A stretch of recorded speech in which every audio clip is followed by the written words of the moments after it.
My son stood in my kitchen with his eyes empty and his voice cold and told me he had drained every dollar from my savings to pay off his wife's family's gambling debts. Before I could even speak, my daughter-in-law stepped closer and said that her family needed the money more than I ever would. In that moment, something inside me twisted not from anger, but from the crushing realization that the people I had loved and supported had quietly turned me into a resource to be exploited. I walked to the bank that afternoon, planning to close the account that no longer belonged to me, and the manager looked at the screen, then at me, and pulled me aside with a quiet urgency. "Sir, you need to see this," he whispered, and the printout he showed me made my blood turn cold. Nothing was what I thought it was. Their betrayal was deeper. Their plan was bolder, and their secrets were far more dangerous than I ever imagined. What they had done behind my back was not just selfish, it was unforgivable, and it opened a door to a truth I had never expected to find. They thought they had taken everything from me, but they had no idea what I still had left, and they certainly never imagined how far I was willing to go to make sure this time I was the one who ended everything. My name is Raymond Doyle. I am 67 years old, a retired civil engineer who spent 4 decades designing bridges across New England.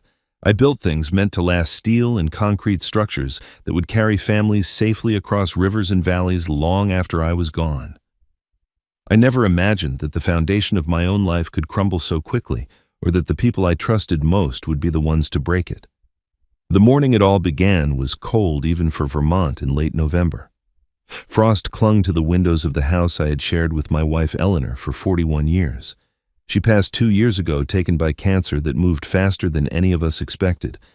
Some days it still feels like she just stepped out to the garden and will be back any moment. I keep her white lilies by the kitchen window, the ones she planted the spring before she got sick.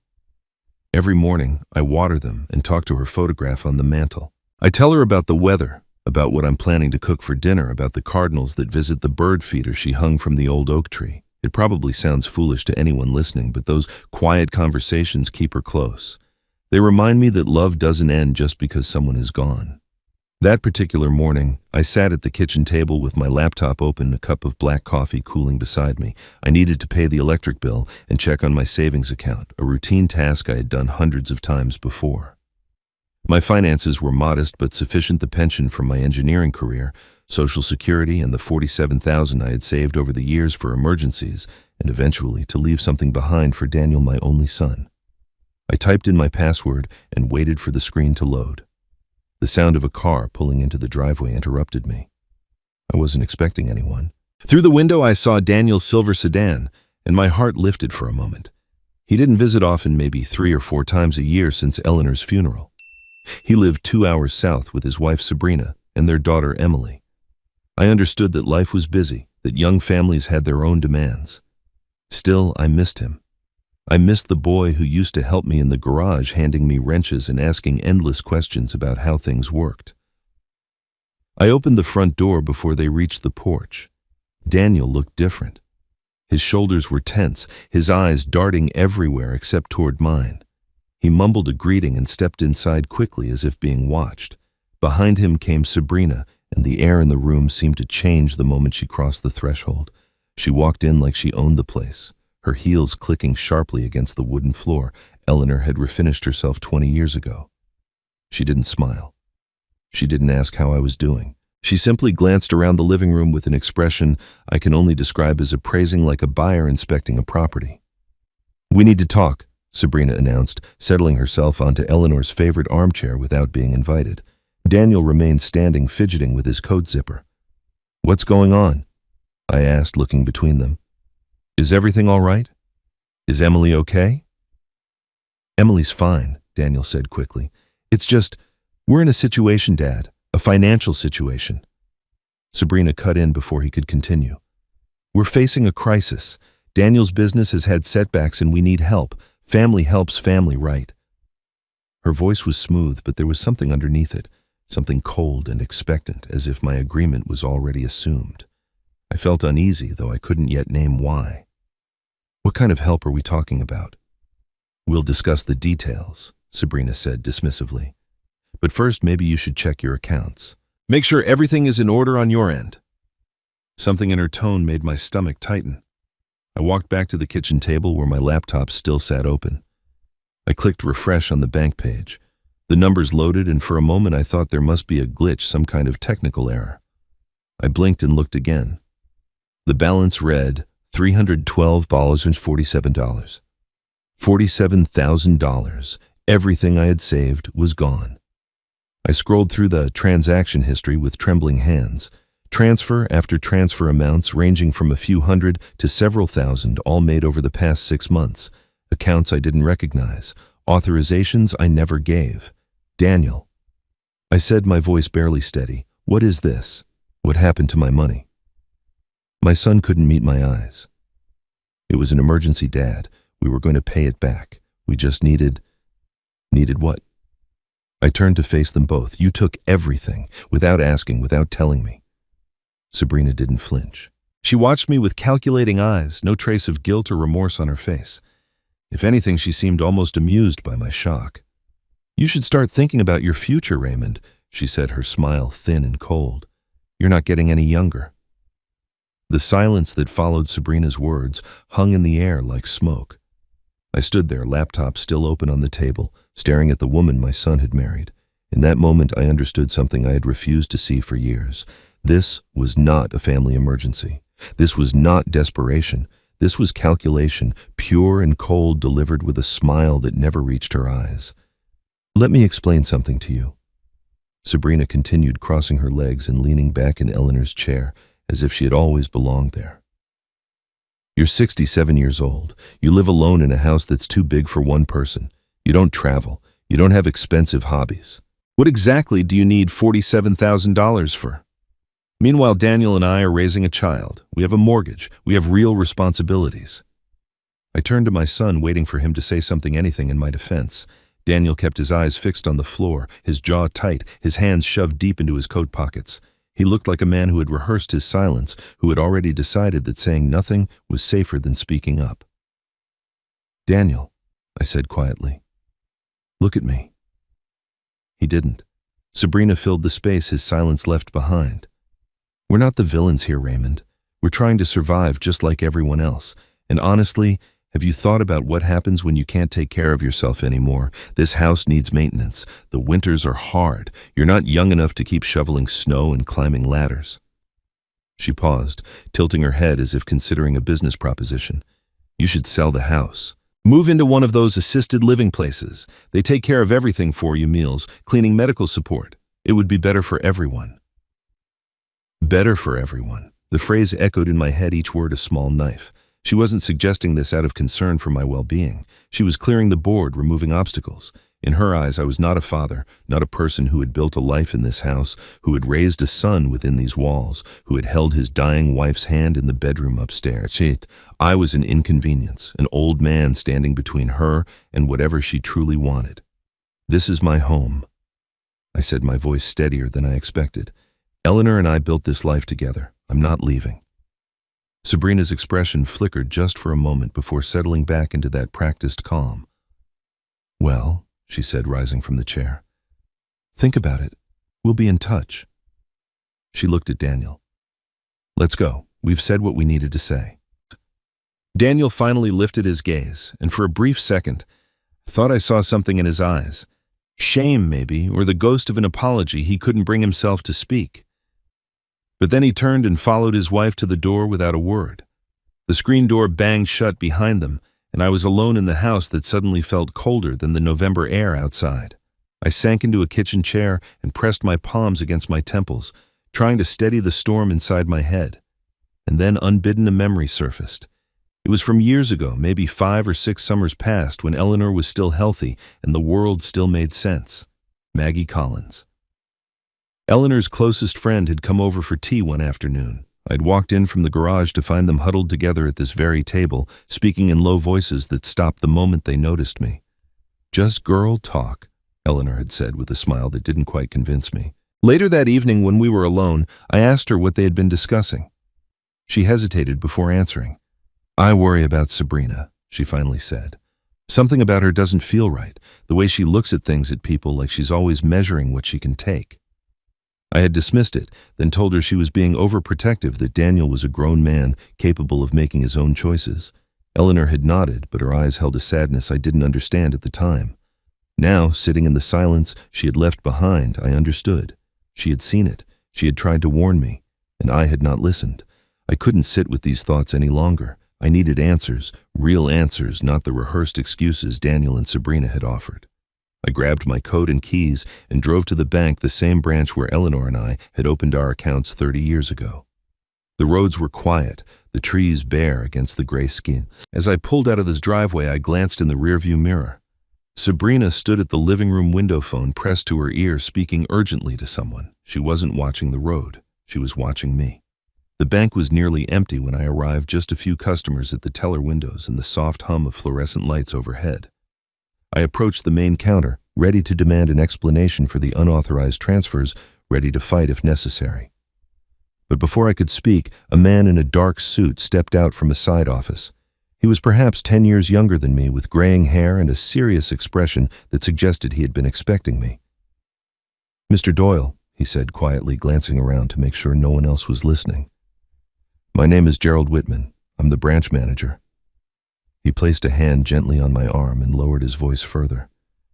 "We need to talk. Privately." Gerald led me through a narrow hallway to a small office at the back of the bank. He closed the door behind us and gestured for me to sit in one of the 2 leather chairs facing his desk. The room was modest, a few framed certificates on the wall, a potted plant in the corner that looked like it needed water, and a window overlooking the parking lot where my truck sat alone in the gray afternoon light. He didn't sit behind his desk. Instead, he pulled the other chair closer to mine and lowered himself into it, as if what he had to say required proximity, required trust. "Mr. Doyle, I'm going to show you something," he said, reaching for a manila folder on his desk. "And I need you to stay calm. Can you do that for me?" I nodded, though my heart was already beating faster. He opened the folder and spread several printed pages across the desk between us. Transaction records, dozens of them, each one highlighted in yellow. I recognized my account number at the top of each page. The transfers dated back 6 months, sometimes 2 or 3 in a single week amounts, ranging from $300 to $5,000. All of them flowed to accounts I had never seen before, account numbers that meant nothing to me. "These are the unauthorized transfers," Gerald said quietly. $47,000 total, moved in small enough increments to avoid triggering automatic fraud alerts. Whoever did this knew exactly how to stay under the radar. I stared at the numbers, trying to make sense of the pattern. "Sabrina," I said. "My daughter-in-law. She and Daniel came to my house this morning, said they had a financial emergency, but they already had the money. They'd been taking it for months." Gerald nodded slowly. "The destination accounts are linked to a Sabrina Clark Doyle. We traced them within 24 hours of me noticing the irregularities." He paused, then pulled another document from the folder. "But that's not all, Mr. Doyle. This is what concerns me most." He placed a single sheet of paper in front of me. It was a loan application typed in official, bearing my name and social security number. At the bottom was a signature that looked almost like mine, but not quite. The loops were too round, the slant too uniform. Someone had practiced, but not well enough. $30,000, I said, reading the amount. "I never applied for this. I never signed anything." "I know," Gerald said. "That signature is a forgery. The loan was approved 3 months ago using your home as collateral. The funds were dispersed to the same accounts receiving your savings transfers." He let that sink in before continuing. "Mr. Doyle, if you don't act quickly, you could lose more than your savings. You could lose your house." The room seemed to tilt. I gripped the armrest of the chair to steady myself. $47,000 was devastating but survivable. Losing the house Eleanor and I had built our life in, that was unthinkable. That was everything. "Why are you telling me this?" I asked. "Why not just report it to the police?" Gerald leaned back slightly, his expression shifting to something more guarded. "I've already reported it to our compliance department. They're investigating, quietly gathering evidence before escalating to federal authorities. Wire fraud, identity theft, forgery. These are serious crimes, Mr. Doyle. This isn't family drama. This is criminal enterprise." I looked at him more closely, trying to read the things he wasn't saying. "You said you noticed the irregularities. Most bank managers wouldn't catch something like this, not with transfers designed to stay under the radar. Why were you watching my account? Gerald held my gaze for a long moment. When he spoke again, his voice was softer, almost gentle. Your family. I know them better than you might think. Trust me on this. What does that mean? He shook his head. I can't explain right now. Not yet. But I promise you, Mr. Doyle, I'm on your side. I have been for a long time, even if you didn't know it. The statement hung between us, strange and weighted with meaning I couldn't decipher. I wanted to press him to demand a clearer answer, but something in his eyes told me he wouldn't give one. Not today. What do I do now? I asked instead. Gerald reached into his jacket pocket and withdrew a small white business card. He pressed it into my hand. You need legal protection. Someone who understands financial crimes and knows how to fight people like your daughter-in-law. He tapped the card. Elliot Ramsey. He's the best attorney in the state for cases like this. I've seen him dismantle schemes far more sophisticated than what Sabrina has done. I looked down at the card. Simple black text on white stock. Elliot Ramsey, attorney at law, with a phone number and address in Burlington.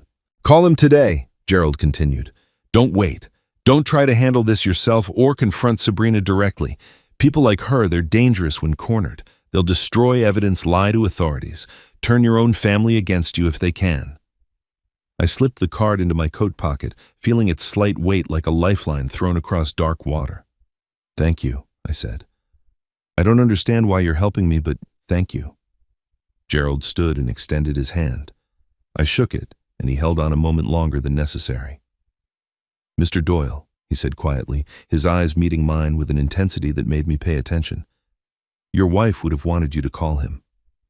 The words stopped me cold. You knew Eleanor. But Gerald was already opening the door, his expression closing like a book being shut. Call Elliot Ramsey, he said again. Today, before Sabrina makes her next move. I drove home from the bank in a daze, Gerald's words echoing in my mind. Your wife would have wanted you to call him. How did he know Eleanor? What connection existed between a bank manager and my late wife that I had never known about? The questions multiplied with every mile, tangling together until I could barely think straight. By the time I pulled into my driveway, the afternoon sun was already fading behind the hills, and the house looked darker than usual, emptier somehow, as if it too understood that something fundamental had shifted. I didn't go inside. Instead, I sat in the truck for a long moment, staring at the white lilies visible through the kitchen window, and I knew where I needed to go. I needed to talk to Eleanor even if she couldn't answer. I needed to sit beside her and try to make sense of a world that had stopped making sense the moment Sabrina smiled at me that morning. The cemetery was quiet when I arrived, the way it always was in late November. Dead leaves scattered across the paths, and the bare trees stood like sentinels against the gray sky. I walked the familiar route to Eleanor's grave, my boots crunching on the frozen grass. But as I approached, I realized I wasn't alone. A woman knelt beside the headstone, arranging a small bouquet of white roses in the metal vase we had placed there after the funeral. She wore a dark green coat and a wool scarf wrapped around her neck, and when she heard my footsteps, she turned. Maggie Collins, Eleanor's oldest friend. They had known each other since college, had been bridesmaids at each other's weddings, had raised their children in parallel lives filled with shared holidays and long phone calls. After Eleanor died, Maggie had been at the funeral, had brought casseroles during those first terrible weeks, had called to check on me regularly for the first few months. But gradually, as grief does, we had drifted into our separate silences. I hadn't seen her in almost a year. She stood slowly brushing dirt from her knees and looked at my face. Whatever she saw there made her expression change from surprise to concern. "Raymond?" she said softly. "What's happened?" I opened my mouth to answer, but the words wouldn't come. Everything, the stolen money, the forged loan. Gerald's cryptic warnings, Sabrina's cold smile pressed against my chest like a physical weight. Maggie stepped forward and took my arm, her grip firm and steady. "Come with me," she said. "My house is 10 minutes from here. I'll make coffee and you'll tell me everything." Her kitchen was warm and smelled of cinnamon, a stark contrast to the cold emptiness I had left behind. Maggie set a steaming mug in front of me and sat across the table waiting. And so I told her. I told her about Daniel and Sabrina's visit, about the missing savings, about the forged loan using my house as collateral. I told her about Gerald Whitman and his strange familiarity with my family, about the business card in my pocket, and the warning that I needed legal protection before Sabrina made her next move. When I finished, my coffee had gone cold and my voice was hoarse. Maggie was quiet for a long moment. Then she reached across the table and covered my hand with hers. "Raymond," she said, "there's something I need to tell you, something Eleanor asked me to keep secret unless the time came when you needed to know." I looked at her, not understanding. 3 years ago, before she got sick, Eleanor came to me. She was worried not about her health, not yet, but about Sabrina. She said she'd been watching her for years, noticing things that didn't add up. The way Sabrina looked at your house, at your savings, at everything you and Eleanor had built. The way she controlled Daniel, isolated him from old friends, made decisions for him without asking. Maggie paused, her eyes glistening. "Eleanor told me, if anything happens to Raymond after I'm gone, help him. Sabrina is not who she pretends to be." The words hit me like a blow. Eleanor had seen it. She had known long before any of this happened what Sabrina truly was. "I've been watching," Maggie continued, "quietly from a distance, but I had no proof, nothing concrete, until now." She squeezed my hand. "Eleanor also told me she prepared for the worst. She said you should check the safe, the one in your bedroom closet. There's something she left for you. And Raymond," she mentioned a name, "Elliot Ramsey. She said if things ever got bad, he was the one to call." The same name Gerald had given me. The coincidence was too precise to be coincidence at all. Maggie stood and walked to a small writing desk in the corner of her kitchen. She opened a drawer and withdrew a faded envelope yellowed at the edges with handwriting I would recognize anywhere.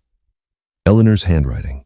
My name was written on the front in her careful script, and below it a single instruction that made my breath catch in my throat. "Only open when you feel truly betrayed." Maggie placed the envelope in my hands. "She gave this to me 2 months before she died," she said quietly. "She made me promise to hold it until the right moment. I think that moment is now." I stared at the envelope, at Eleanor's handwriting, at the words she had written, knowing someday I might need them. My wife had been gone for 2 years, but in that moment, sitting in Maggie's kitchen with her final message in my hands, I felt her presence more strongly than I had since the day she died. I called Elliot Ramsey that evening, my hand still trembling slightly as I held the business card Gerald had given me. The envelope from Eleanor sat unopened on my kitchen table. Maggie had told me to read it, but something held me back. Perhaps the fear that once I opened it, I would have to accept fully that my wife had known all along what was coming, that she had prepared for a betrayal I had been too blind to see. The phone rang twice before a calm, measured voice answered. I explained who I was, mentioned Gerald Whitman's name, and before I could say anything else, Elliot interrupted me. "Mr. Doyle," he said, "I've been expecting your call. Can you come to my office tomorrow morning, 9 o'clock? Bring everything you have." His office was in Burlington, on the 3rd floor of a brick building overlooking Church Street. The waiting room was modest but professional, with framed diplomas on the walls and a few leather chairs arranged around a low table covered in legal magazines. A receptionist offered me coffee, which I declined. My stomach was too knotted to accept anything. Within minutes, Elliot emerged from his office and shook my hand firmly. He was perhaps 55, with silver-streaked hair and sharp eyes that seemed to take in everything at once. He led me into a room lined with bookshelves and gestured for me to sit across from his desk. I had brought the transaction records Gerald had printed for me, the forged loan application, and the business card with Gerald's handwritten note on the back. I spread them across Elliot's desk and watched as he examined each document carefully, his expression growing more serious with every page. When he finished, he leaned back in his chair and folded his hands. "This is organized financial fraud," he said flatly. "Not careless overspending, not a family misunderstanding. Someone planned this, methodically executed it over months, and designed it specifically to avoid detection. The small transfer amounts, the timing, the forged signature on the loan. This is the work of someone who has done this before." The words confirmed what I had feared but hadn't wanted to believe. "Sabrina," I said. "My daughter-in-law." "Almost certainly," Elliot agreed. "But Mr. Doyle, I need to tell you something that may surprise you. This isn't the first time I've heard your family's name." He paused, studying my reaction. "Your wife, Eleanor, came to see me about 4 years ago. She was concerned about protecting your family's assets, the house, your savings, your pension. She didn't give me specific reasons at the time, just said she wanted to make sure everything was secure in case something happened to her." I stared at him. "Eleanor never mentioned meeting with an attorney?" She asked me to keep it confidential. I helped her establish a revocable living trust that placed your primary assets under protection. The house specifically is titled in a way that makes it very difficult for anyone to leverage it without your explicit notarized consent. He tapped the forged loan application. Whoever forged this signature didn't know about the trust. The loan itself may not be enforceable, which means your house is safer than Sabrina realizes. A small wave of relief washed over me, though it was quickly swallowed by the larger tide of anger and confusion. Eleanor had protected me even from beyond the grave, but why hadn't she told me? Why had she carried this burden alone? What do I do now? I asked. Elliot leaned forward. First, you do nothing. Don't confront Sabrina. Don't tell Daniel what you know. Don't give any indication that you're aware of the fraud. People like your daughter-in-law predators, they overreach when they think they're winning. She believes you're a confused old man who doesn't understand what happened to his money. Let her keep believing that. And then we watch. We document. We let her make more mistakes. He picked up the transaction records again. Tell me about Sabrina's family. Does she have anyone she's close to, siblings, parents, anyone who might be involved? I thought for a moment. She has a brother, Kyle. I've only met him a few times at holidays. He always seemed, I searched for the right word, shady. He talked a lot about business ventures that never seemed to go anywhere. Sabrina was always whispering with him in corners away from everyone else. Elliot made a note on his legal pad. Kyle Clark. Yes, how did you know his last name? Because I've seen it before. He turned his notepad toward me, showing a list of the account numbers where my money had been transferred.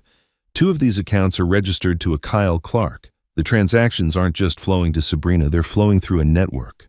This has the fingerprints of a practiced scheme, Mr. Doyle. Your daughter-in-law didn't invent this overnight. She's been doing it for a long time, possibly to other victims we don't know about yet.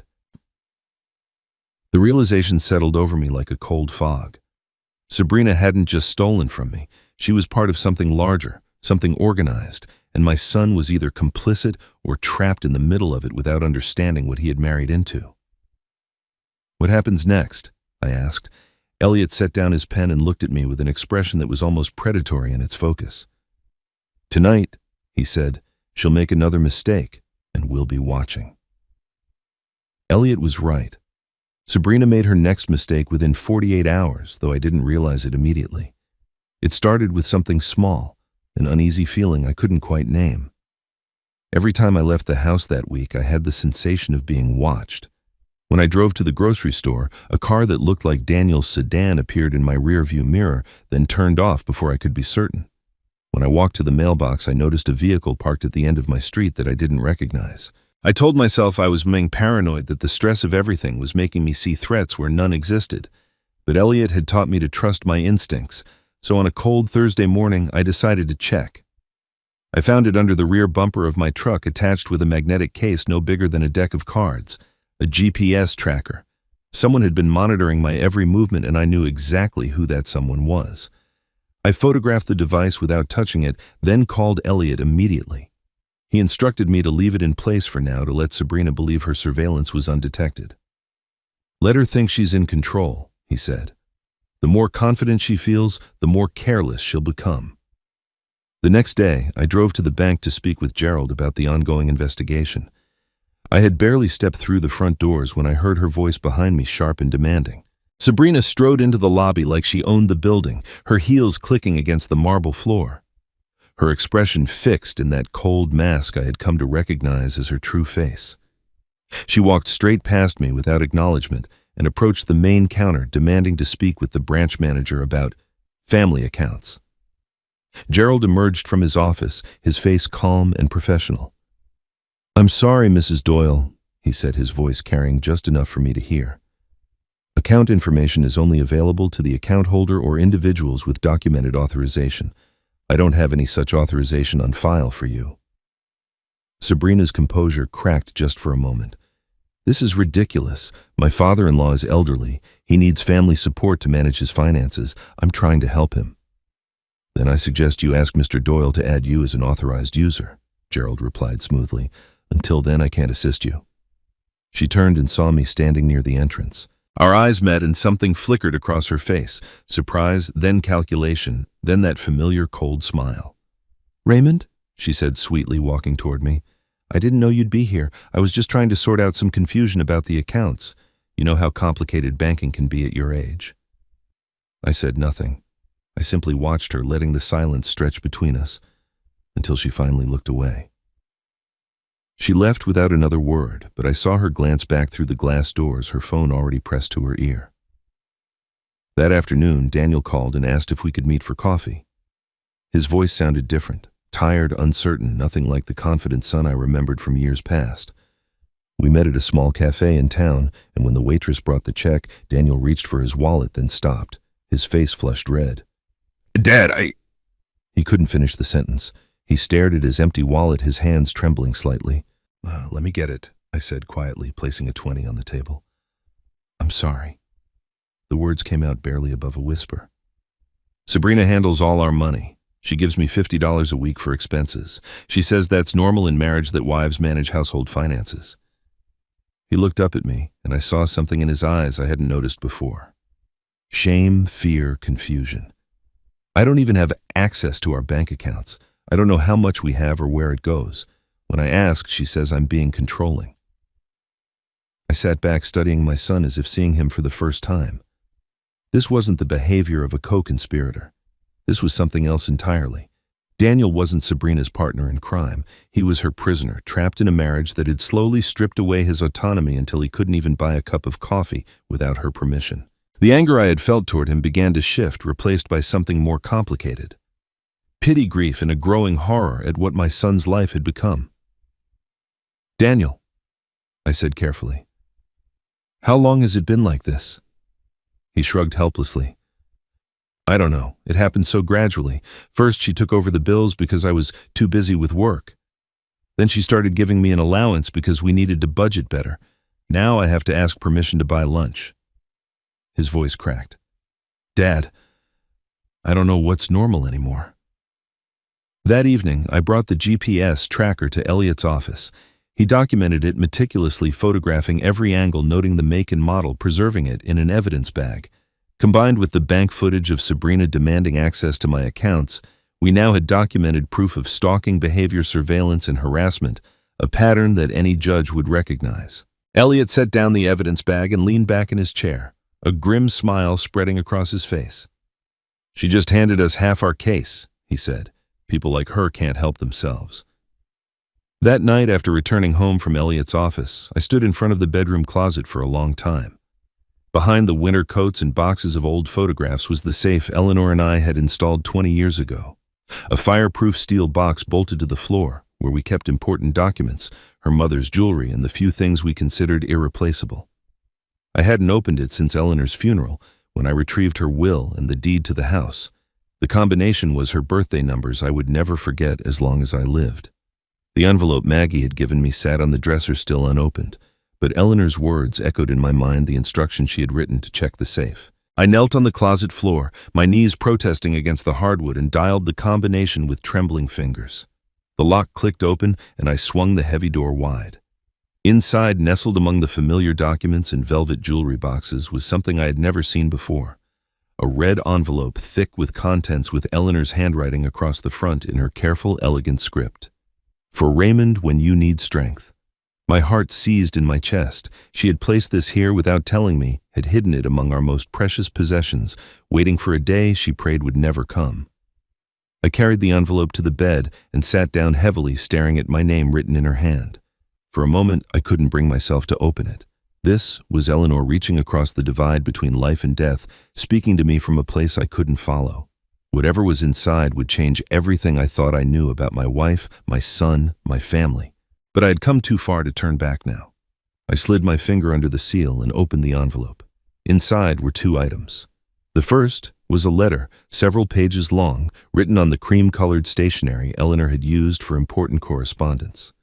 The second was a manila folder, thick with documents. I set the folder aside and unfolded the letter, and as I read the first lines, tears I hadn't known I was holding began to fall. "My dearest Raymond," the letter began. "If you're reading this, then what I feared has finally happened, and I'm so sorry I'm not there to face it with you. I've spent the last 5 years watching, worrying, and preparing for a day I hoped would never come. but I know you, my love. I know your kindness, your faith in people, your endless capacity to forgive. These are the things I fell in love with 40 years ago. They are also the things that make you vulnerable to someone who sees generosity as weakness. I always worried about Sabrina. From the first time Daniel brought her home, something felt wrong. She looked at our house, at our savings, at everything we built together with eyes that measured and calculated. She didn't see a family, she saw an opportunity. I tried to tell myself I was being unfair, that I was simply a protective mother who would never think any woman was good enough for her son. But the feeling never went away. It only grew stronger. Over the years, I documented what I observed. Small things at first, the way she controlled Daniel's schedule, isolated him from old friends, made decisions without consulting him. Then larger things, questions about our finances that felt more like reconnaissance than curiosity, comments about how wasteful it was for two people to live in such a big house. I kept notes, dates, specific incidents. I didn't want to poison your hope or damage your relationship with Daniel, but I couldn't ignore what I was seeing. So I prepared. I met with an attorney named Elliot Ramsey and established a revocable living trust that protects our home. The house cannot be sold, mortgaged, or transferred without your explicit notarized consent. I also spoke with my cousin Gerald at the bank. Yes, Raymond. Gerald Whitman is my cousin, though I asked him to keep our connection private. He promised to watch over your accounts and alert you if anything suspicious ever occurred. I'm not proud of keeping these secrets from you. Every day I wanted to tell you to share the burden I was carrying, but I knew you would defend.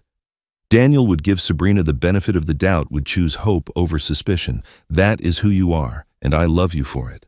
But kindness without boundaries is an invitation to be used. I learned that too late with my own family, and I refuse to let you learn it the same way.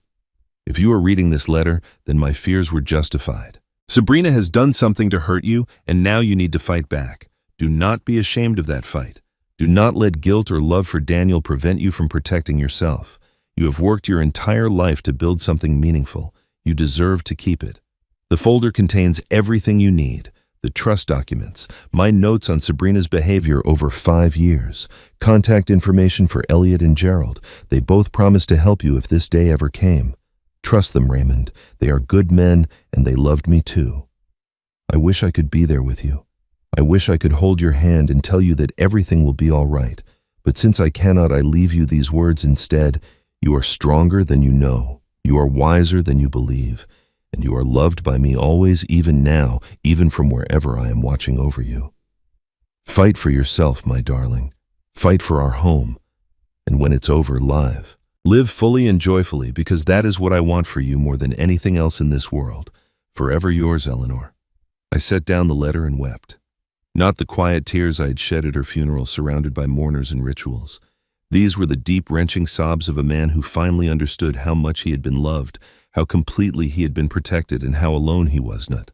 Eleanor had seen everything. She had prepared for everything. And even from beyond the grave, she was still fighting for me. I opened the manila folder and found exactly what she had promised. The trust documents notarized and official. A handwritten list of dates and observations spanning 5 years, each entry a small piece of the puzzle that was Sabrina. And a final note written on a separate card. If you need help, contact Elliot Ramsey and Gerald Whitman. They promise to protect you. The connections I had been struggling to understand suddenly made sense. Gerald's strange familiarity at the bank, his knowledge of my family, his insistence that Eleanor would have wanted me to call Elliot. They weren't coincidences. They were pieces of a safety net my wife had woven in secret, a network of protection she had built, knowing she might not live to activate it herself. I walked to the living room where Eleanor's photograph still sat on the mantel beside her white lilies. The woman in the picture smiled back at me, frozen in a moment of happiness from our 35th anniversary. I touched the glass, gently tracing the outline of her face. "You never stopped protecting me," I whispered. "Even now."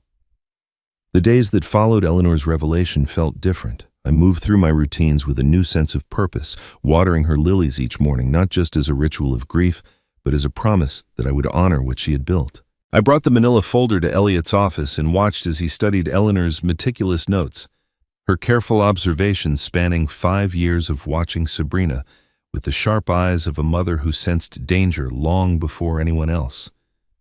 When he finished reading, he looked at me with something close to admiration. Your wife was remarkable, he said quietly. She built a case against Sabrina without even knowing she was building one. These notes, combined with the financial records Gerald provided, give us a foundation, but I want to dig deeper. Someone like Sabrina doesn't start at 67-year-old retired engineers. There's always a history. He was right. Within a week, his investigation began to yield results. Elliot called me to his office on a gray Tuesday afternoon, the kind of day that makes Vermont feel like it exists outside of time. He had a new folder on his desk, thinner than Eleanor's, but somehow more ominous. I found something, he said as I sat down. Sabrina Clark, before she became Sabrina Doyle, was investigated for financial fraud 8 years ago. A former boyfriend filed a complaint with the police, claiming she had stolen over $20,000 from his accounts during their relationship. Credit cards opened in his name checks, forged savings drained. My stomach tightened. What happened to the case? Nothing. Elliot's voice was flat. The boyfriend withdrew his complaint 3 weeks after filing it. According to the detective I spoke with, Sabrina's father made a personal visit to the young man. The details are murky, but the outcome is clear. Money changed hands, threats were made, and the whole thing disappeared. No charges, no record, nothing but a buried file that most people would never think to look for. So this was her pattern. She had done this before to someone else and gotten away with it. I wasn't her first victim. I was simply her latest, perhaps her largest. The realization made me feel sick and vindicated at the same time. Sick because my son had married a predator. Vindicated because Eleanor's instincts had been right all along. There's something else. Elliot continued, pulling another document from the folder. I looked into Sabrina's family background. Her father, Richard Clark, was a successful businessman in Connecticut. Commercial real estate, some development projects. By all accounts, he was worth several $1 million at his peak. He paused, letting the weight of the next word settle. He died 4 years ago, in poverty. I stared at him. How is that possible? That's exactly what I asked. According to public records, Richard Clark spent the last 2 years of his life in a rented apartment dependent on Social Security and a small pension. His business assets were liquidated, his properties sold, his investment accounts emptied. When he died, his estate was worth less than $8,000. Elliot leaned back, his expression grim. Strange, isn't it? A wealthy man dies broke while his children live comfortably. His daughter drives a luxury car, wears expensive clothes, takes vacations to places most people only see in magazines. The implication hung in the air between us, unspoken but unmistakable. Sabrina hadn't just defrauded a boyfriend. She had done something to her own father, drained his wealth while he was still alive, left him to die with nothing. And now she was doing the same thing to me. She targeted Daniel because of me, I said slowly, the pieces finally clicking into place. She saw the house, the savings, the stability. She saw an aging father with assets and a son who was easy to control. Their entire marriage was a long-term con. Elliot nodded. I believe so. Daniel was never the prize. You were. Your house, your pension, your savings, everything you and Eleanor spent a lifetime building. Sabrina saw it all as hers for the taking, and she was patient enough to wait years for the opportunity. I thought of Daniel, of his trembling hands at the coffee shop, his empty wallet, his confusion about what was normal in a marriage. He hadn't married a woman who loved him. He had married a woman who saw him as a tool, a means to an end. And by the time he realized it, he was too trapped, too controlled, too broken to escape. What do we do with this information? I asked. Elliot closed the folder and looked at me with an intensity that made me pay attention. We find someone willing to talk. The boyfriend who filed the complaint is a dead end. He's too scared or too paid off to cooperate. But Sabrina's father is a different story. He's dead, but he wasn't alone. He had a wife, Sabrina's mother. Martha Clark. I said, remembering the name from the little Daniel had told me about Sabrina's family. Sabrina barely mentions her, said they had a falling out years ago. I wonder why, Elliot replied dryly. A mother who watched her husband die in poverty while her children prospered might have a few things to say about her daughter. He stood and walked to the window, looking out at the gray afternoon sky. I'm going to find her, Mr. Doyle. If anyone knows the full extent of what Sabrina is capable of, it's the woman who raised her. He turned back to face me, and his expression was grimmer than I had ever seen it. Someone was destroyed by Sabrina before you, he said quietly. And that person might want to talk. Daniel called me 3 days later, his voice barely above a whisper. "Dad, I need to see you. Not at the cafe, somewhere private. Can I come to the house?" There was something in his tone I hadn't heard before, not just the weariness I had grown accustomed to, but genuine fear. I told him to come immediately. He arrived within the hour, parking his car behind the garage where it couldn't be seen from the road. When he walked through the back door, he looked like a man who hadn't slept in days. His eyes were red-rimmed, his clothes wrinkled, and he kept glancing over his shoulder as if expecting someone to appear behind him. He was carrying a laptop under his arm, and his hands shook as he set it on the kitchen table. "I found something," he said, not meeting my eyes. "On the computer Sabrina and I share. She forgot to log out of her email and I—" He trailed off, swallowing hard. I know I shouldn't have looked, but after what you told me about the bank, about the money, I couldn't stop thinking. I needed to know the truth. He opened the laptop and turned it toward me.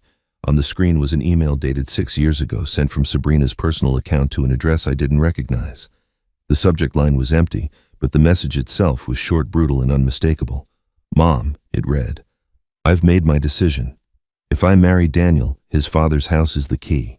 The property alone is worth $500,000, and the old man won't last forever. Once he's gone, everything passes to Daniel, which means it passes to me. This is our way out. Trust me." I read the words twice, 3 times, waiting for them to mean something different. But they didn't change. My daughter-in-law had written to her mother years before Eleanor died, laying out a plan to marry my son, not for love, not for partnership, but for inheritance. Daniel was never her husband. He was her investment, and I was simply an obstacle with an expiration date. "I'm sorry, Dad." Daniel's voice cracked. "I didn't know. I swear I didn't know." I looked at my son, really looked at him, and saw not the weak man I had blamed for months, but someone far more tragic, a victim who had been manipulated so thoroughly he didn't even recognize the cage around him. Sabrina had chosen him carefully, had groomed him slowly, had isolated him from everyone who might have helped him see the truth. By the time their marriage solidified, Daniel had no friends left, no independence, no way out. "When did you find this?" I asked quietly. 2 nights ago. I confronted her. He laughed bitterly, a sound without humor. "That was a mistake. What happened?" Daniel's face went pale. She didn't deny it. She didn't even try to explain. She just looked at me with this coldness, like I was something she had scraped off her shoe. And then she said, "If you say anything to your father, I'll destroy you. I have messages, photos, things you don't want anyone to see. Try me, Daniel. See what happens." The words hung in the air between us, ugly and threatening. I understood then the full scope of what Sabrina had done. She hadn't just stolen money or forged signatures. She had built a prison around my son brick by brick, using shame and secrets as her mortar. Daniel was terrified of her not because she might leave him, but because she had weaponized his own life against him. "Daniel," I said carefully, "did your mother ever say anything to you about Sabrina before she passed?" He was quiet for a long moment. When he finally spoke, his voice was hollow. "Once. About a year before she got sick. Mom took me aside after Thanksgiving dinner and asked if I was happy, really happy. I told her of course I was. She looked at me with this expression like she wanted to say more but couldn't find the words. Finally she said, 'If you ever need help, come to me, no matter what, promise me.' I promised, but I didn't understand what she meant." He wiped his eyes with the back of his hand. "I think I understand now." Eleanor had tried. Even with Daniel, she had tried to plant a seed of awareness to leave a door open in case he ever needed to escape. But he hadn't been ready to hear it. He had been too deep in Sabrina's web, too convinced that his marriage was normal, too afraid of what admitting the truth would mean. "Your mother saw what Sabrina was," I said gently. "She tried to protect both of us. She left me documents, warnings, people I could trust. She knew this day might come." Daniel looked up at me, and for the first time since he arrived, I saw something other than fear in his eyes. I saw the faint flicker of hope, fragile and desperate like a candle in a storm. "Dad," he said, his voice breaking on the word, "she controls everything, including me." The words hung between us like a confession waiting to be completed. Daniel sat at my kitchen table, the same table where Eleanor and I had shared thousands of meals, where we had discussed our hopes and fears and dreams, and I watched my son struggle to find the courage to tell me the rest. His hands trembled around the coffee mug I had placed in front of him, and his eyes carried the hollow look of someone who had been carrying a weight too heavy for far too long. "Tell me everything," I said quietly. "From the beginning." And he did. It started small. Daniel explained the way these things always do. Shortly after they married, Sabrina suggested she handle their finances since she was better with numbers. Daniel agreed without hesitation. He was busy with work, grateful to have one less responsibility. She set up a joint account where both their paychecks were deposited, and for the first year, everything seemed normal. But gradually, imperceptibly, the boundaries shifted. Sabrina moved their savings to an account only she could access for security. She started giving Daniel cash each week instead of letting him use the debit card, explaining that they needed to budget more carefully. $50 a week, she decided. That was his allowance. I told myself it made sense. Daniel said, his voice cracking. She said all wives manage household finances. She said I was lucky to have someone who cared enough to keep us on track. I believed her because I wanted to believe her.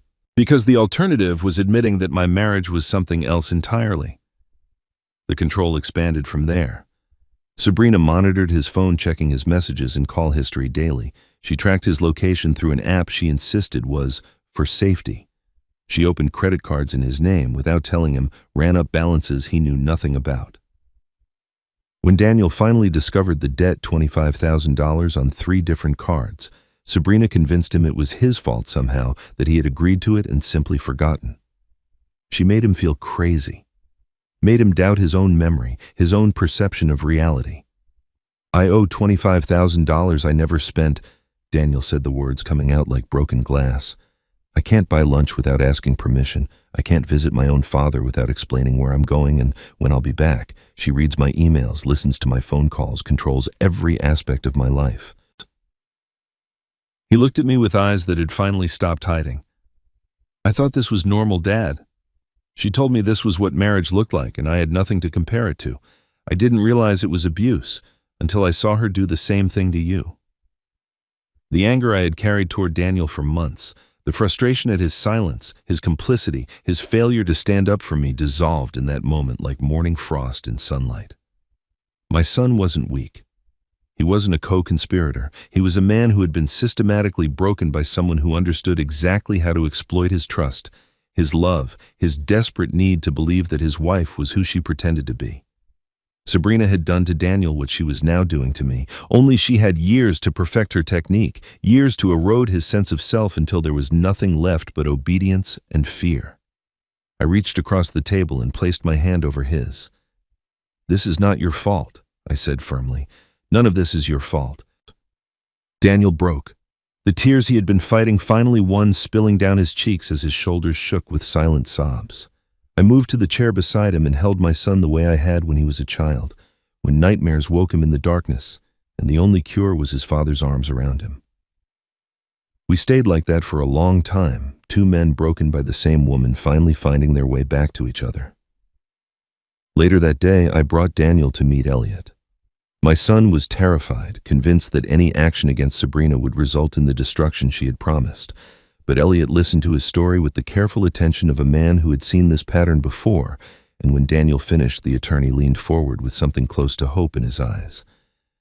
"Your testimony changes everything," Elliot said. "You're not just a witness to what Sabrina did to your father, you're a victim yourself. Financial abuse, emotional manipulation, identity theft through those credit cards. These are crimes, Daniel, and your willingness to testify proves you have nothing to gain and everything to lose by telling the truth. That makes you credible in ways that hired experts and paper trails never could be." Daniel looked uncertain. "She'll destroy me if I do this. She has things, leverage ways to hurt me." "She already has," Elliot replied gently. "The question is whether you want to spend the rest of your life under her control, or whether you're ready to take it back." The silence stretched long enough for me to hear the wind rattling the windows outside. Then Daniel turned to me, and in his eyes I saw the boy I'd raised, the son I had loved, fighting his way back to the surface after years of drowning. He gripped my hand tightly, his fingers cold but his grip fierce. "Tell me what to do, Dad," he said. I'll do anything to make this right. The days following Daniel's confession were filled with careful planning and quiet determination. My son moved through the house like a man slowly waking from a long nightmare, uncertain of what was real and what had been manufactured by years of manipulation. I gave him Eleanor's guest room and told him to stay as long as he needed. Sabrina called his phone constantly, leaving voicemails that alternated between sweet concern and thinly veiled threats. Daniel listened to none of them. He simply turned off the phone and placed it in a drawer as if burying a piece of himself he no longer wanted to carry. Elliot worked around the clock assembling the evidence we had gathered into a case file that grew thicker by the day. The transaction records from Gerald Eleanor's meticulous notes, the GPS tracker, the forged loan documents, Daniel's testimony about the credit cards opened in his name. Each piece added weight to the portrait of Sabrina as a calculated predator who had spent years positioning herself to drain my family of everything we had built. But Elliot wanted more. He wanted to establish a pattern that stretched beyond me, beyond Daniel, to show that Sabrina had done this before and would do it again if not stopped. Then, on a Thursday morning that began like any other, Elliot called me with news that changed everything. "I just received a phone call," he said, his voice carrying an edge of controlled excitement. "From Martha Clark, Sabrina's mother." I sat down heavily in my kitchen chair. "I thought they were estranged." "They are, have been for 3 years. But Martha saw something in the news about a financial fraud investigation in Vermont. Apparently, Gerald's compliance report triggered some local media interest. She recognized the names, put the pieces together, and tracked me down through my firm's website." Elliot paused. "Raymond, she wants to meet with us. She says she has information about her daughter that we need to hear." 2 days later, Daniel and I sat in Elliot's office as Martha Clark was escorted through the door. She was a woman in her early 60s with silver hair pulled back in a neat bun and eyes that carried the permanent sadness of someone who had lost more than could ever be recovered.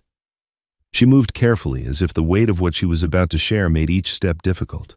When she saw Daniel, she stopped. "You must be him," she said softly. "The husband. I'm sorry. I'm so sorry for what my daughter did to you." Daniel couldn't speak. He simply nodded, his jaw tight. Martha settled into the chair Elliot offered and folded her hands in her lap. For a long moment, she said nothing, gathering herself for the story she had come to tell. When she finally spoke, her voice was steady but heavy with grief. "My daughter destroyed my husband," she began. "Richard and I were married for 38 years. He built a successful business, commercial real estate mostly, and we had a comfortable life. Not wealthy by most standards, but secure. We raised 2 children, Sabrina and her brother Kyle. I thought we had done well by them.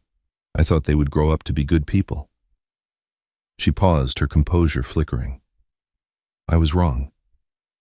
She explained what had happened slowly, methodically, as if recounting the details of a crime she had witnessed, but been powerless to stop.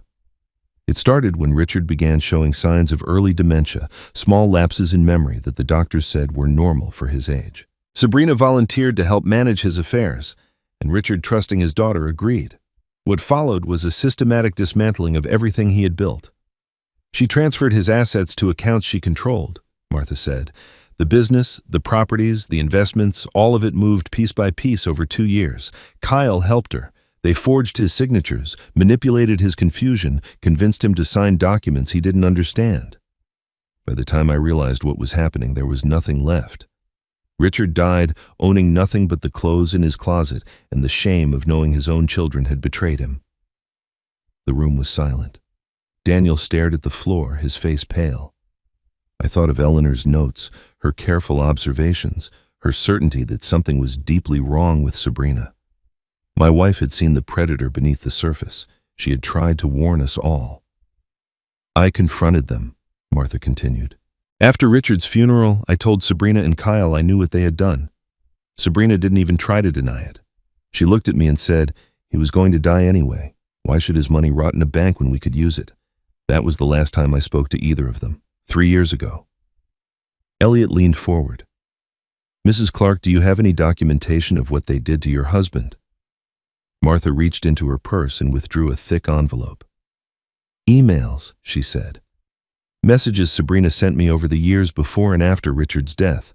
She talked about her plans, her strategies, always in that same cold language she uses for everything.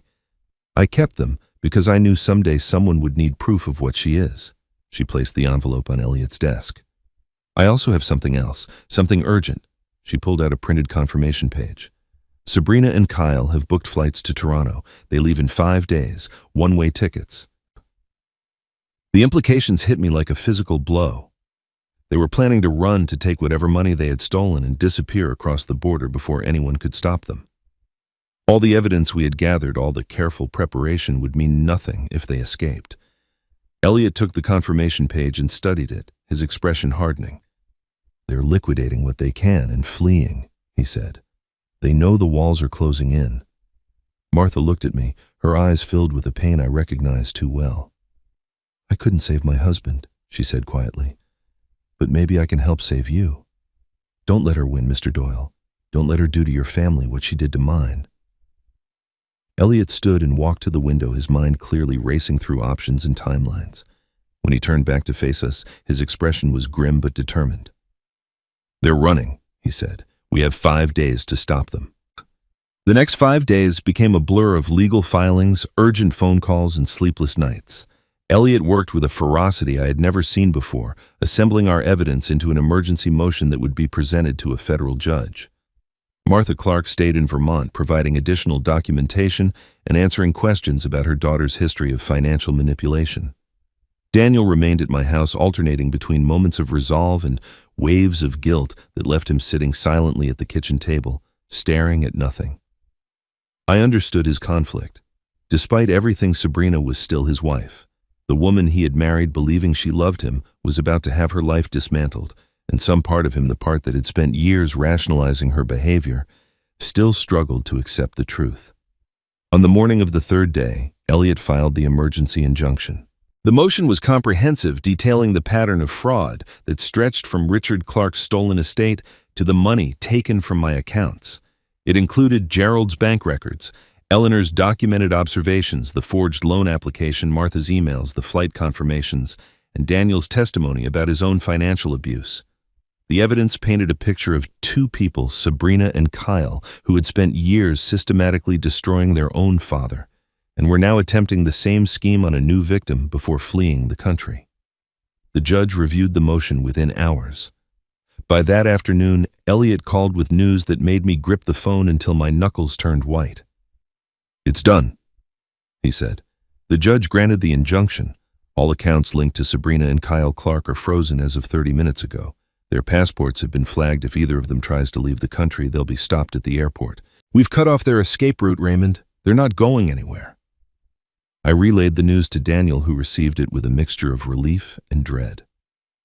We both knew that cornering Sabrina would make her desperate, and desperate people were unpredictable. We didn't have to wait long to see the proof. That evening, my phone began buzzing with notifications from Gerald.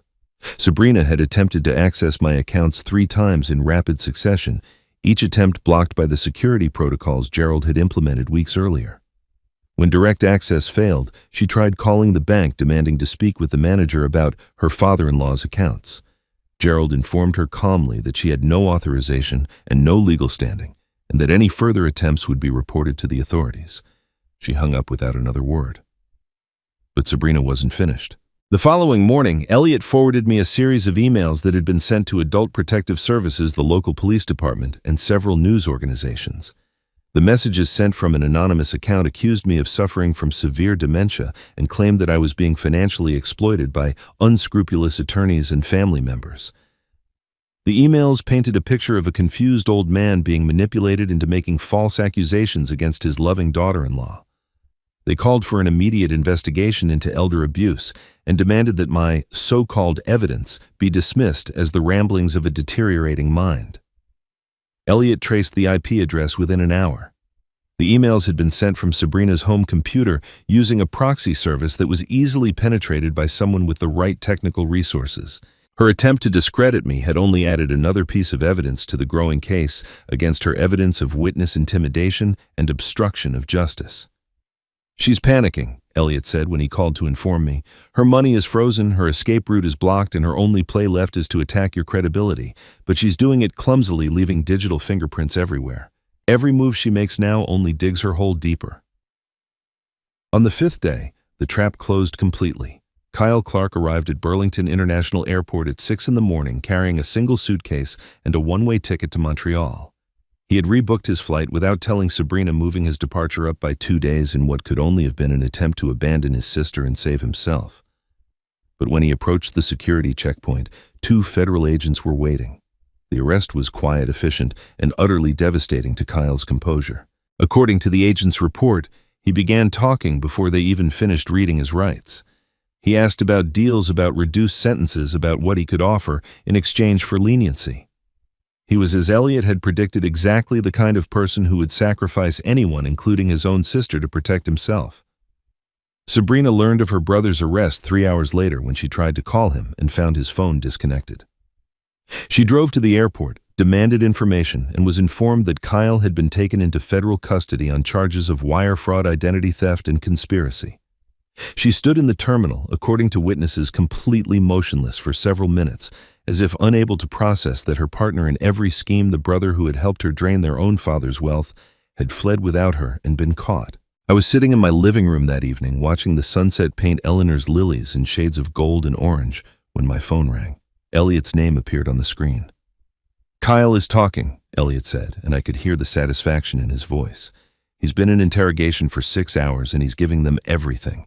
Names, account numbers, timelines, the whole operation. He's confirmed that Sabrina was the mastermind behind the fraud against both you and their father. He's explained how they forged documents, moved money, planned their escape." Elliot paused, letting the weight of the next word settle. "Raymond, he's also confirmed that Sabrina has been planning this since before she married Daniel. She targeted your family deliberately, knowing exactly what she intended to take." I closed my eyes, feeling the full impact of what he was telling me. Every suspicion Eleanor had harbored, every warning sign I had dismissed, every moment of doubt I had pushed aside, all of it had been justified. My daughter-in-law had entered our lives as a predator, and only now, years later, was the full scope of her betrayal becoming clear. "What happens now?" I asked. "Now," Elliot replied, "we finish this. Kyle is talking Raymond, and he's giving us everything." The emergency hearing took place in a federal courtroom in Burlington, a wood-paneled room that smelled of old paper and furniture polish. I arrived early, with Elliot Daniel following a few steps behind, like a man walking toward his own execution. The gravity of what was about to happen weighed on all of us. This was not a trial that would come later, but an evidentiary hearing to determine whether the injunction against Sabrina would be made permanent and whether formal charges would proceed. For Sabrina, it was a last chance to convince a judge that she was the victim, not the perpetrator. She arrived with an attorney I didn't recognize, a sharp-featured woman in an expensive suit who radiated confidence as she guided Sabrina to the defense table. Sabrina herself looked different than I had ever seen her, softer. Somehow, her usual coldness replaced by an expression of wounded innocence. She wore a modest dress, minimal jewelry, and kept dabbing at her eyes with a tissue as if fighting back tears. It was a performance, and I wondered how many times she had rehearsed it. The hearing began with Sabrina's attorney presenting her defense.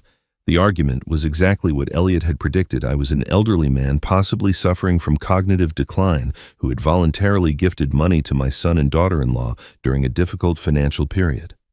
Now, manipulated by opportunistic lawyers and estranged family members, I was making accusations I didn't fully understand. Sabrina was not a criminal, the attorney insisted. She was a devoted wife and daughter-in-law who had been unfairly targeted by people with their own agendas.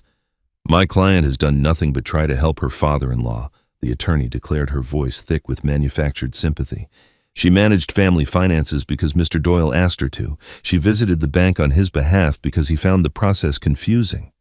Every action she took was motivated by love and concern for an aging man who now tragically has been turned against her by those who seek to profit from his confusion." I sat motionless, listening to lies wrapped in the language of compassion. Beside me, Elliot remained calm, making occasional notes on his legal pad. He had warned me this would happen. "Let them talk," he had said. "The more they claim, the harder the evidence will hit." When it was our turn, Elliot presented the evidence, methodically building the case piece by piece. First came Gerald Whitman, who testified about the unauthorized transfers and the forged loan application. Then came the surveillance footage, grainy but unmistakable, showing Sabrina at the bank counter, signing documents while glancing nervously over her shoulder. Gerald explained how he had recognized the forgery immediately, how the bank's compliance department had launched a quiet investigation, how every piece of evidence pointed to systematic fraud rather than family generosity. Next came the GPS tracker entered into evidence, along with documentation of Sabrina's pattern of appearing wherever I went. Martha Clark's emails were read aloud, including the message from 6 years ago where Sabrina had described my house as the key and my death as an opportunity. The judge's expression grew increasingly severe as each piece of evidence accumulated. Then Kyle was brought in to testify. He looked diminished somehow. Smaller than I remembered his earlier arrogance, replaced by the desperate compliance of a man trying to save himself. Under questioning, he confirmed everything: the scheme against their father, the plan to defraud me, the forged documents, the intention to flee to Canada. He spoke in a flat, emotionless voice, reciting facts like a man reading from a script. When asked who had masterminded the operation, he didn't hesitate. "Sabrina," he said. "It was always Sabrina. She planned everything. I just did what she told me." I watched Sabrina's face as her brother testified against her. The mask of wounded innocence cracked, revealing something harder underneath rage, barely contained hatred burning behind her eyes. Finally, Daniel was called to the stand. My son walked to the witness box like a man approaching a cliff's edge, knowing he had to jump but terrified of the fall. He sat down, raised his right hand, and swore to tell the truth. Then he looked directly at Sabrina for the first time since the hearing began. He told them everything: the weekly allowance, the credit cards opened in his name without consent, the constant monitoring of his phone and location. He described years of manipulation that had left him unable to distinguish between love and control. He explained how he had discovered the email revealing Sabrina's true intentions, how she had threatened to destroy him if he spoke to me. His voice shook at times, but he never stopped.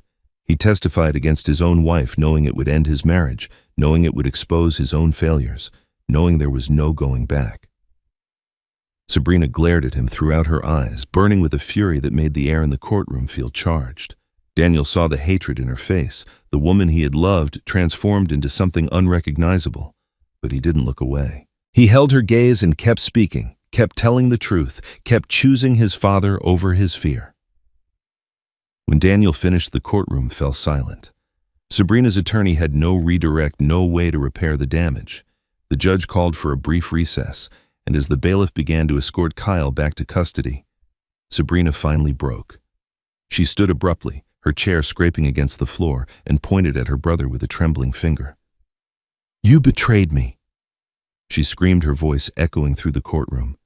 "After everything I did for you, everything we built together, you sold me out to save yourself." Kyle stopped and turned to face his sister. His expression was empty, devoid of guilt or remorse. When he spoke, his voice was cold enough to freeze the air between them. "I learned from you." The recess ended, but the tension in the courtroom only intensified. Sabrina had been forced back into her seat by her attorney, who whispered urgently in her ear while casting nervous glances at the judge.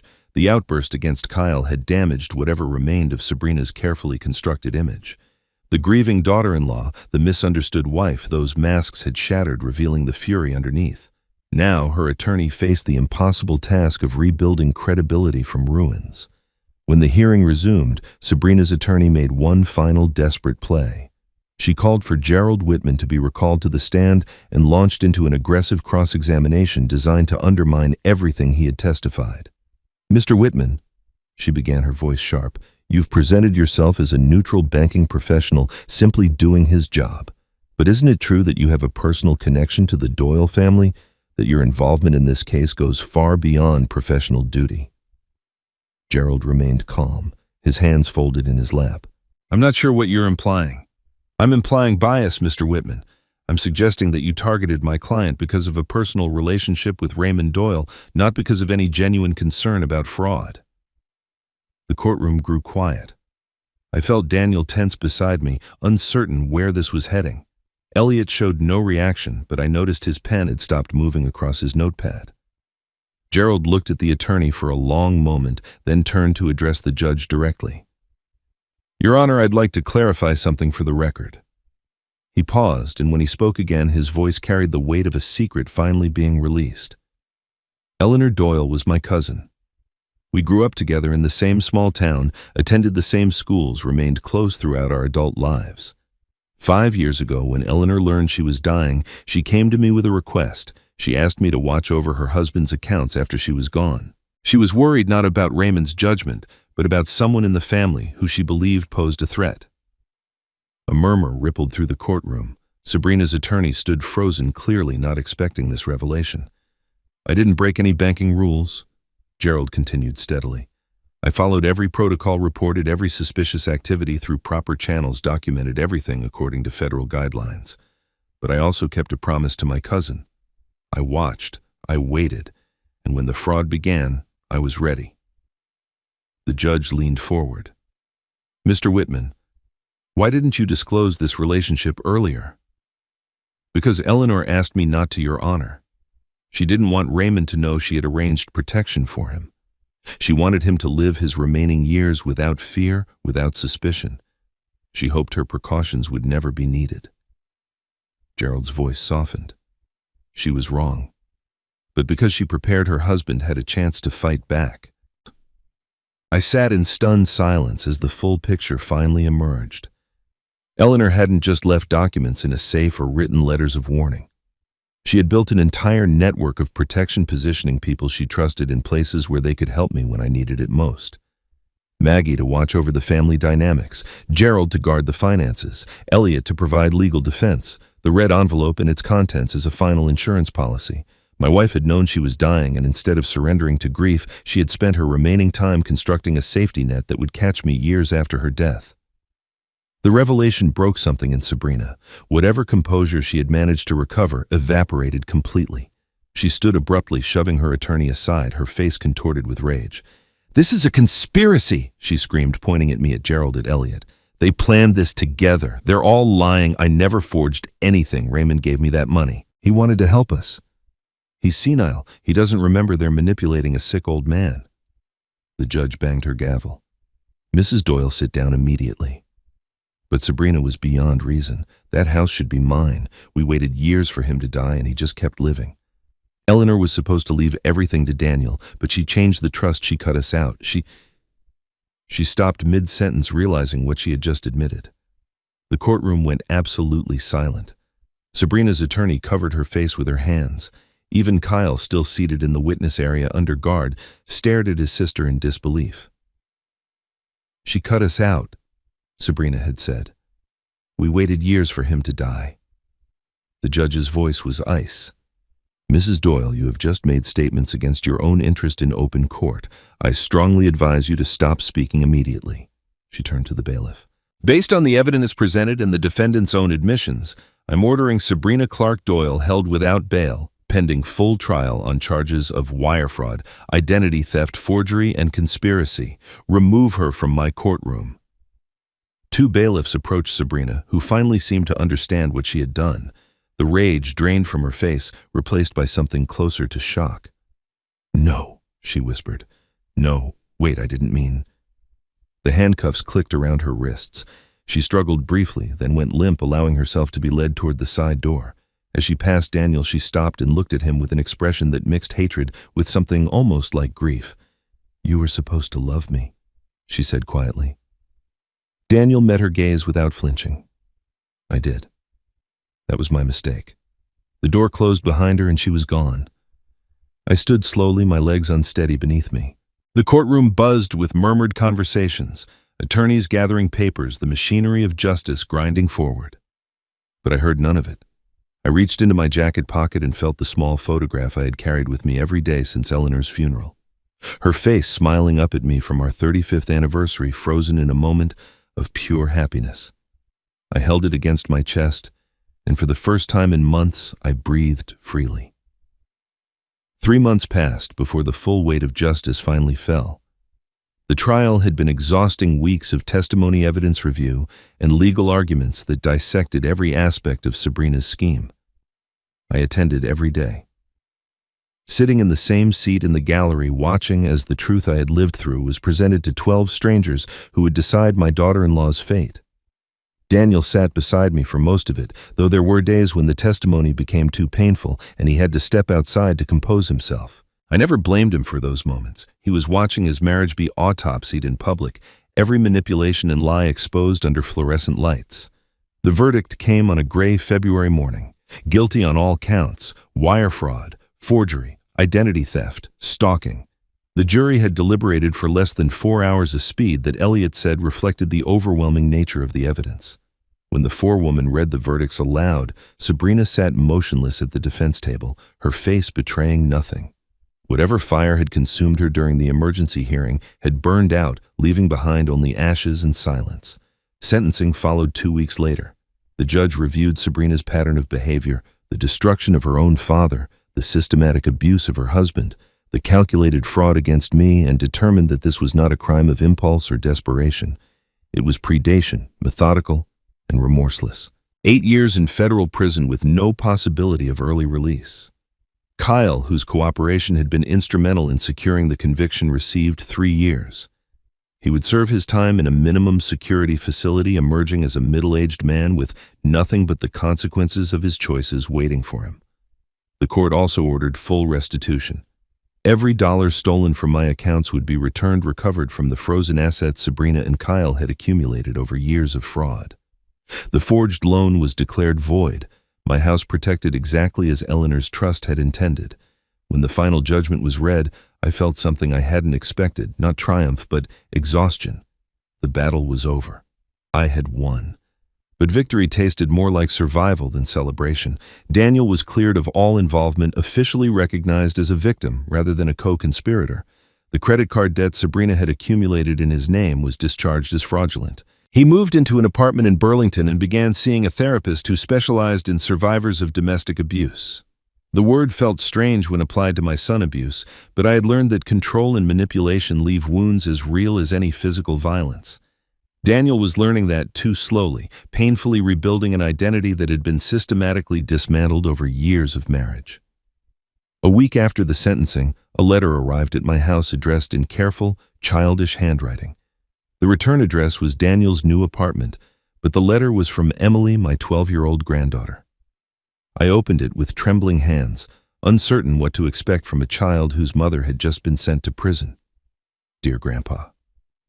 The letter began. Dad told me what happened with Mom. I don't understand all of it, but I know she hurt you and that's why she has to go away. I'm sorry I didn't visit more. Mom always said you were too busy or too sick or didn't want to see us. I believed her because she was my mom, and I thought moms told the truth. Now I know that wasn't true. Dad says you're kind and good, and that Grandma Eleanor loved you very much. I want to know my real grandfather, the one Mom kept me away from. Can I come visit sometime? I promise I'll be good. Love, Emily. I read the letter 3 times, tears blurring the words until I could barely see them. This child, caught in the wreckage of her mother's destruction, was reaching out with a grace I could hardly comprehend. I wrote back immediately, telling her she was welcome any time that I had stories about her grandmother. I wanted to share, that my door would always be open. Daniel came to visit the following Sunday. We sat on the porch, despite the cold, wrapped in heavy coats, watching the bare trees sway against a pale winter sky. For a long time, neither of us spoke. The silence between us had changed, no longer the uncomfortable avoidance of unspoken truths, but the quiet of 2 people who had finally run out of things to hide. I'm sorry, Dad. Daniel's voice was hoarse. For all of it. For not seeing what she was, for not protecting you, for being too weak to stand up when it mattered. I don't expect you to forgive me. I just need you to know that I understand now, and I'll spend the rest of my life trying to be better. I looked at my son, really looked at him, and saw not the broken man Sabrina had created, but the boy I had raised, the child Eleanor and I had loved with everything we had. He was still there, buried under years of damage, waiting to be found again. You're my son, I said simply. We start over, but this time with truth. Daniel nodded, his eyes glistening. I opened my arms and he leaned into the embrace, awkward, uncertain, but sincere. We held each other on that cold porch, father and son beginning the long work of rebuilding what had been broken. When I walked out of the courthouse after the final hearing, the winter air sharp against my face, someone was waiting for me. Maggie stood at the bottom of the steps, her coat pulled tight against the wind, holding a bouquet of white lilies, Eleanor's favorite flowers. Maggie smiled as I descended the courthouse steps, the white lilies bright against the gray February afternoon. She didn't say anything at first, just handed me the flowers and fell into step beside me as we walked to my truck. The blooms smelled exactly as I remembered, sweet and delicate, the scent that had filled our home every spring when Eleanor tended her garden. I held them carefully as if they were something precious and fragile, which I suppose they were. "She would be proud of you," Maggie said quietly. "You know that, right?" I nodded, not trusting my voice to respond. A week later, Maggie appeared at my door carrying a covered dish and wearing an apron dusted with flour. "Apple pie," she announced, stepping inside without waiting for an invitation. "Eleanor's recipe. She taught me how to make it years ago, made me promise to bake it for you if she ever couldn't." She set the dish on the kitchen counter and turned to face me with an expression that was gentle but firm. "She also made me promise something else, Raymond. She said, if Raymond ever needs someone after I'm gone, be there for him. He'll try to handle everything alone. Don't let him." The words hit me harder than I expected. Eleanor had known me so well, known that grief would make me retreat into silence, that pride would keep me from asking for help, that I would carry every burden alone rather than admit I was struggling. She had prepared for that too, just as she had prepared for everything else. She had given Maggie instructions the same way she had positioned Gerald and Elliot. Even in death, she was still taking care of me. I sat down at the kitchen table, and for the first time since Eleanor's funeral, I allowed myself to truly grieve. Not the controlled sorrow I had permitted in small doses, but the deep, wrenching loss I had kept locked away for 2 years. Maggie sat beside me, saying nothing, her hand resting on my arm as I wept for the woman I had loved, the life we had built, the future we would never share. She let me cry until there was nothing left, and then she cut 2 slices of pie and placed one in front of me. "Eat," she said simply. "Then we'll talk about what comes next." That evening, after Maggie had gone home, I returned to the bedroom safe. There was one envelope I had never opened, a second letter Eleanor had left sealed and tucked behind the documents I had already read.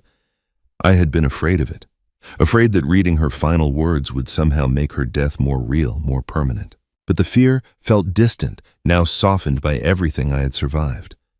I opened the envelope and unfolded the letter inside. "My dearest Ray." It began in the handwriting I would recognize anywhere. "If you're reading this, it means you fought and you won. I knew you would. You're stronger than you've ever believed, braver than you've ever admitted. I'm so proud of you, proud of the man you're, proud of the life we built together, proud that I got to spend 41 years loving you. But now I need you to do something for me. Something harder than fighting, harder than winning. I need you to live, not for my memory, not out of obligation to what we had, but for yourself. Find joy again, Raymond. Let yourself laugh without guilt. Let yourself love without fear. The years ahead of you are a gift, and I don't want you to spend them looking backward at what we lost. Look forward. Build something new. Be happy. That's my last wish. That's all I've ever wanted for you. Forever yours, Eleanor." I read the letter 3 times, memorizing every word, letting her voice fill the empty spaces in my heart. Then I folded it carefully, placed it back in the envelope, and set it beside her photograph on the mantel. The following Sunday, I hosted dinner at the house for the first time in years. Daniel arrived early to help me cook, his movements in the kitchen still uncertain but willing. Emily came clutching a handmade card she had decorated with flowers and hearts, her eyes wide as she explored the home her mother had kept her from. Maggie brought another pie and a bottle of wine. Gerald arrived last, carrying a bouquet of white lilies to add to the vase on the windowsill. We gathered around the dining table, the same table where Eleanor and I had shared thousands of meals, and for a few hours the house felt alive again. Emily asked about her grandmother, questions she had never been allowed to ask before, and I found myself telling stories I hadn't spoken aloud in years. The time Eleanor got lost in Boston and ended up making friends with a street musician. The anniversary when I tried to cook her a fancy dinner and nearly burned down the kitchen. The way she laughed with her whole body, unable to contain her joy. The stories made us laugh and cry, sometimes at the same time, and I realized this was what Eleanor had wanted, not a shrine to her memory, but a family that remembered her with love. After everyone left, I stood alone by the window, watching the sunset paint the sky in shades of gold and rose. Eleanor's photograph sat on the mantel, her smile unchanged, her eyes still holding that spark of warmth I had fallen in love with 41 years ago. The white lilies bloomed beside her, their petals glowing in the fading light. "I kept my promise, Eleanor," I whispered. And now, I'm ready to live again. The seasons turned as they always do. Spring arrived in Vermont with its familiar rituals, melting snow, returning birds, and the first green shoots pushing through the thawed earth. I planted new lilies beside Eleanor's original garden white blooms that would flower alongside the ones she had tended for decades. Daniel visited every other weekend now, sometimes bringing Emily, who had become fascinated with her grandmother's stories, and insisted on hearing a new one each time. Maggie remained a steady presence, dropping by for coffee and conversation, keeping the promise she had made to her oldest friend. Gerald retired from the bank that summer and joined our Sunday dinners, completing the circle Eleanor had drawn around me before she died. I still talk to Eleanor's photograph each morning. I still water her lilies and tell her about my days, but the conversations have changed. They're no longer filled with grief or loneliness. Now I tell her about Emily's latest drawings, about Daniel's progress in therapy, about the laughter that fills the house when family gathers around the table. I tell her that I kept my promise, that I fought and won, and that I'm finally learning to live again. If this story touched your heart, I hope you'll share it with someone who needs to hear it. Perhaps you've faced betrayal from people you trusted, or watched someone you love struggle against manipulation. Perhaps you're still fighting your own battle. Whatever your story, remember, this kindness is not weakness, but kindness. Without boundaries is an invitation to be used. Protect yourself, trust the people who prove themselves worthy, and never stop believing that justice, though slow, will find its way. Thank you for staying until the end. Leave a comment and tell me, have you ever discovered that someone you trusted was not who they pretended to be? I'd love to hear your story. And if you haven't already, subscribe so you won't miss what comes next.